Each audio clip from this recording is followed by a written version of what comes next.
আর আমার ভাইরা যদি মনে করেন না না না আমি সুদ খাই, কোরআন আমার বিপক্ষে, আমি এটা আয়াত তো মানি না, আমি ঘুষ খাই আমার বিপক্ষে কোরআন, আমি তো এই আয়াতটা মানি না, আমি মানুষের জমি আত্মসাৎ করে খাই, এই যে মানুষের জমিটা আত্মসাৎ করে খাই, এটা কোরআন কেন বলবে খাওয়া যাবে না, এটা আমি মানি না। কি বলে?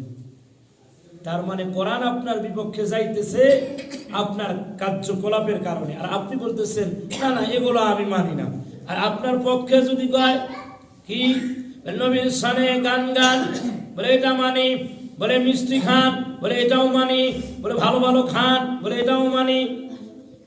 কি বলে? আমার পক্ষে যতগুলো কথা সব মানি, কিন্তু আমার কার্যকলাপের বিপক্ষে যে কথাগুলো যায় আমি এগুলো কোরআনে আয়াত মানি না। তাহলে আপনি আর মুসলমান থাকতেও পারবেন না, ইমানদার থাকতেও পারবেন না। কোরআনকে অস্বীকার করার কারণে আপনি কি হয়ে যান? আপনি কাফের হয়ে যাবেন। ভাইরা আমার, এরপরে আল্লাহ পাক বলেন আমরাম মিন ইনদিনা ইন্না কুন্না মুরসিলিন, আমার নির্দেশে আমি রাসূল পাঠিয়ে থাকি। সুবহানাল্লাহ। এবার আমার ভাইরা বলেন দুনিয়ার জমিনে যত নবী এসেছেন কে পাঠাইছেন বলেন? কিন্তু নবী করিম সাল্লাল্লাহু আলাইহি সাল্লাম যখন দুনিয়ার জামানায় এসেছিলেন তখনকার যুগে যারা আবু জাহেল ছিলেন কিনা, আবু লাহাব ছিলেন,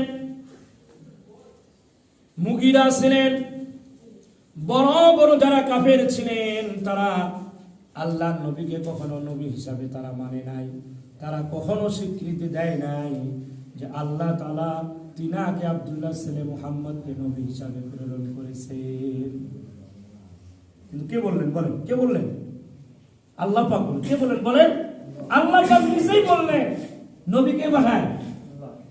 তাহলে আপনার আমার জামানার মধ্যে যিনি নবী হয়ে দুনিয়াতে এসেছেন তিনি হলেন বলেন জনাবে মুহাম্মদুর রাসূলুল্লাহ। আমরা জনাবে মুহাম্মদুর রাসূলুল্লাহ সাল্লাল্লাহু আলাইহি সাল্লামের উম্মত। কিন্তু একটা দুঃখের বিষয়, নবীর সাথে উম্মতের কোনো মিল পাওয়া যায় না। নবী বলে নামাজ পড়ো, আমরা নামাজ পড়ি না। নবী বলে সুদ খাও না, আমরা সুদ খাই। নবী বলে ঘুষ খাও না, আমরা ঘুষ খাই। নবী বলে পরের আইল ঠেলবা না, আমরা আইল ঠেলি। নবী বলে মানুষের সমালোচনা করো না, আমরা করি। নবী বলে মানুষকে আঘাত দিয়ে কথা বলবো না, আমরা আঘাত দেই। নবী বলে ছেলে তোমার আছে, ছেলের সম্পদ ছেলেকে দাও, আমরা কম দেই। যেই ছেলে ভালো তাকে বেশি দেই, যেটা দুর্বল তাকে ঠকাই। আবার আল্লাহর নবী বলেন ছেলের সমান সমান যেটা অধিকার তাদেরকে দাও, আর মেয়ের যেটা অধিকার মেয়েকে দাও। আমরা বলি ছেলেকে দিছি, মেয়েকে দিলাম না। মারে মনে কিছু নিস না, যদিও তোরে জমি দেই নাই, টাকা দেই নাই, সব চাইতে বড় জিনিসটা তোরে দিলাম। বলে কি বাবা? বলে তোরে দোয়া দিলাম। নাউজুবিল্লাহ। এই বাবা কি করলো? দোয়া দিল, জমি দিল না, টাকা দিল না। দোয়া দিয়ে কি জমির সমান হয়? দোয়া তো আপনার ছেলেও পাবে, মেয়েও পাবে, ল্যাংড়াও পাবে, কানাও পাবে, খড়াও পাবে, সবাই তো আপনার দোয়া পাবে এক সমান। কিন্তু সম্পদের বেলা আল্লাহ রাসূল যেটা বলেছেন সেটাই আপনাকে দিতে হবে। এক চুল কম বেশ করলে আল্লাহর আদালতে এর জবাব একদিন আপনাকে দিতে হবে। কথা বুঝতে পারছেন? আপনার স্ত্রী আছে, আল্লাহ রাসূল বললেন হযরতে আলীকে, আলী তুমি কথা বলো। হযরতে আলী বলতেছেন না আমি কিছু বলবো না। বলে কি বলতে আসছো বলো। বলে বলবো না। বলে আমি নবী জানি তুমি আমি মুহাম্মদের কাছে আসছো আমার মেয়ে ফাতেমার বিয়ের প্রস্তাব নিয়ে, বলো। বলে আপনি তো বুঝতে পারছেন হুজুর আমার সাহস হচ্ছে না আপনাকে বলার জন্য। আল্লাহর নবী বললেন আলী বিয়ে পরে আগে দেন মোহরানা আছে তোমার কাছে বলো। বলে দেন মোহরানা তো আমার কাছে নাই। বলে দেন মোহরানা যেহেতু নাই তাহলে আমার মেয়েকে তুমি কেমনে বিয়ে করবা রে আলী? আল্লাহ নবী বললেন দেন মোহরানাটা আগে তুমি জোগাড় করো, তারপর আমার মেয়েকে বিয়ে করো। আল্লাহ নবীর কথা শুনে হযরতে আলীর ওই যুগের মধ্যে একটা তরবারি ছিল, ওই তরবারিটা নিয়ে যুদ্ধ করত। কি করত? যুদ্ধ করত। ওই তরবারিটা হযরতে আলী বিক্রি করার জন্য রওনা শুরু করেছিলাম। আলোচনা বললে শেষ করতে পারবো না, অতএব আমি বুঝাইতে চাই আল্লাহ রাসূল বললেন বিয়ে করো দেন মোহরানা দিয়া। এটাই বুঝতে চাচ্ছি, কি দিয়া? আর আমরা বিয়ে করি 5 লক্ষ টাকা ছাড়া বিয়ে হবে না, একটা আরমান 5 ছাড়া বিদায় হবে না। কথা বুঝছেন নাই? এই জন্য বিয়ে তো রহমত নাই, বরকত নাই। সন্তান হয় গাঞ্জাখোর, হিরোইনখোর, ওই দেখবেন ডাইলখোর, ওই আরমান 5 গাড়িতে চড়ে বেড়ায়। বলে কোথায় কি হয়েছে? বলে বিশ্ব রোড অ্যাক্সিডেন্ট হয়ে মারা গেছে। আপনার তো বিয়ের আগের জন্মটাই ঠিক নাই। আপনি যে সন্তানটাকে জন্ম দিলেন, আপনি দেন মোহরানা না দিয়া 5 লাখ টাকা নিয়ে তো ভুল করে ফেললেন। কিসের দেন মোহরানা দিবেন? দেন মোহরানা না দিয়া 5 লাখ টাকা নিলেন। আবার বললেন 50-60 জন যদি এসে তাহলে একটু আয়োজনটা কম হয়। এবার আপনি এমন সারি মারলেন, যদি আপনারা কথা বলেন বিদায় আনবো না, বলে লোক কত? কয় 500। কয় তাহলে আর একটু কমায় দিই, বলে 200। বলে এত লোক, বলে 100। লোক দিয়েও ছাপাই দিলেন 100। কথা বুঝেন নাই? টাকাও নিলেন 5 লাখ, দেন মোহরানা দিলেন না।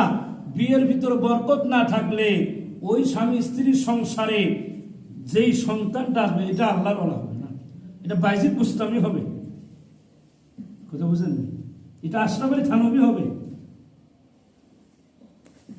আল্লাহ সময় শেষ, আর 2 মিনিট আমার দিতে ভাইয়েরা আমার। আল্লাহ রাসূল তাহলে যেটা বলেছেন আমার যুবক ভাইয়েরা, আলোচনায় চলে আসলাম, বিদায় কথাটা বললাম।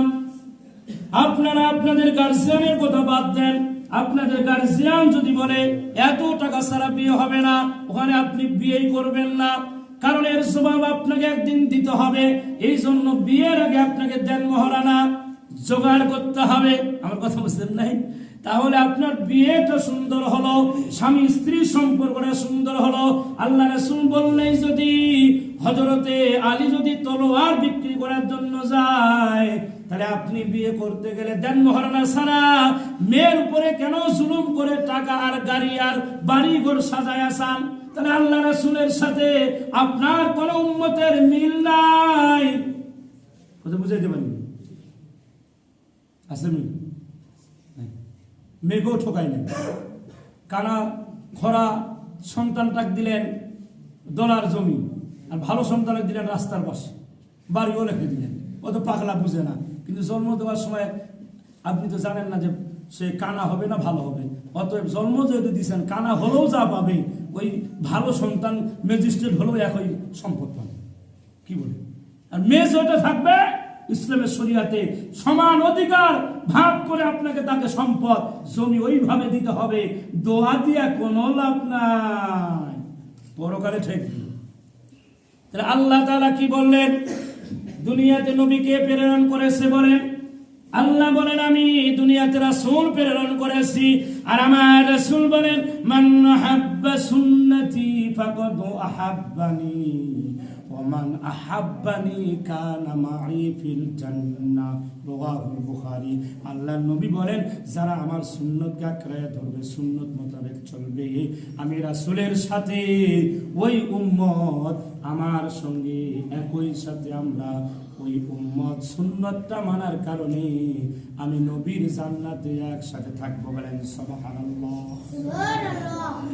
তাহলে আল্লাহ পাঠাইলেন নবীজি, আর নবীজি বললেন আমাদেরকে তোমরা এইভাবে চলো। আদর্শটা হবে কার? কথা বুঝতে পারেন? আদর্শ কার? নবীজি। আপনার আমার আদর্শ কার হবে? নবীর আদর্শ কি? মানুষকে গালি দেওয়া? নবীর আদর্শ কি? মানুষকে মারা, জোর করে জমি দখল করা? নবীর আদর্শ কি? মানুষকে নিয়ে সমালোচনা করা? নবীর আদর্শ কি? 5 ওয়াক্ত নামাজ বাদ দেওয়া? নবীর আদর্শ কি? রোজা না রাখা? নবীর আদর্শ কি? 5 ওয়াক্ত নামাজ না পড়া? আপনার ভিতরে নবীর আদর্শ যতক্ষণ পর্যন্ত আপনি মানতে পারবেন না, নবী যা বলেছে আপনি মানতে পারবেন না, ততক্ষণ পর্যন্ত আমি মনে করি আপনি নবীর খাঁটি উম্মত হতে পারেন নাই, আপনি নবীর খাঁটি উম্মত হতে পারেননি। আসুন আমরা মৃত্যুর আগে নবীজির যেন খাঁটি উম্মত হয়ে মৃত্যুবরণ করতে পারি, আল্লাহুম্মা আমিন বলেন। এর জন্য সর্বপ্রথম একটা কাজ, এই কাজটা বলে শেষ করতেছি। নবীজি সাল্লাল্লাহু আলাইহি সাল্লাম দুনিয়া থেকে যাওয়ার সময় একটা ওসিয়ত করে গেছেন, শুনবেন? ওসিয়ত করেছেন একটা ইন্তিকালের আগে। কয়টা ওসিয়ত? সালাত সালাত আইমা মালাকাত, আমার উম্মতেরা নামাজ নামাজ নামাজ। আপনি কোন জীবন গঠন করলেন যে জীবনে নামাজ নাই?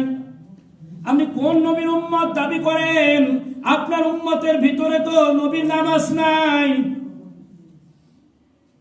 আল্লাহ নবী বলেন, ও আল্লাহ বান্দারা, কিয়ামতের দিন সর্বপ্রথম কিন্তু আল্লাহ নামাজের হিসাব আগে নিবে। অতএব আমি নবী বলে গেলাম, সালাত সালাত আইমা মালাকাত, নামাজ নামাজ নামাজ নামাজ নামাজ নামাজ। উম্মতেরা নামাজ ছেড়ে দিও না। আর আমরা নামাজই পড়ি না, ইমানও বলে ঠিক আছে, ভালো বলে মানুষ, ওর মতো ভালো মানুষ বলে সমাজে আর কেউ নাই।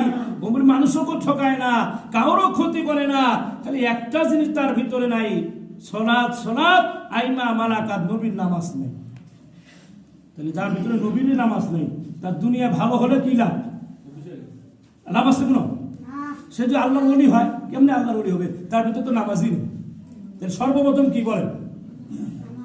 নামাজ। এরপরে আল্লাহ তাআলা আপনাকে আর আমাকে নামাজের মাধ্যমে পরিবর্তন করে ভালো করে আল্লাহর ওলি বানাইতে পারেন। আল্লাহ তাআলা আমাদের সকলকে কবুল আর মঞ্জুর করুন, আমিন।